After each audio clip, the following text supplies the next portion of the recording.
श्रीरामपूर शहराजवळील नेवासा मार्गावरील रेल्वे उड्डाणपुलावर आज सकाळी एसटी बस आणि मारुती 800 यांच्यात भीषण अपघात झाल्याची घटना घडली। या अपघातात कारमधील एक जण गंभीर जखमी झाला असून सुदैवाने कोणतीही जीवितहानी झालेली नाही। या अपघातात गंभीर झालेल्या व्यक्तीचे नाव नावेद अनवर शेख असे आहे। मिळालेल्या माहितीनुसार संबंधित एसटी शिर्डीहून वर्धाकडे प्रवासी घेऊन जात होती। दरम्यान श्रीरामपूर नेवासा मार्गावरील रेल्वे उड्डाणपुलावर बस आणि मारुती 800 यांच्यात जोरदार धडक झाली।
अपघात इतका भीषण होता की कारचे मोठ्या प्रमाणात नुकसान झाले।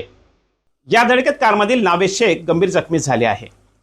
घटनेची माहिती मिळताच स्थानिक नागरिक आणि पोलिसांनी तात्काळ घटनास्थळी धाव घेत मदत कार्य सुरू केले। नागरिकांच्या सहकार्याने जखमींना तातडीने रुग्णालयात दाखल करण्यात आले असून या अपघातामुळे काही काळ श्रीरामपूर नेवासा मार्गावरील वाहतूक विस्कळीत झाली होती। मात्र पोलिसांनी अपघातग्रस्त वाहने बाजूला करून आणि स्थानिक तरुणांच्या मदतीने वाहतूक पूर्ववत केली।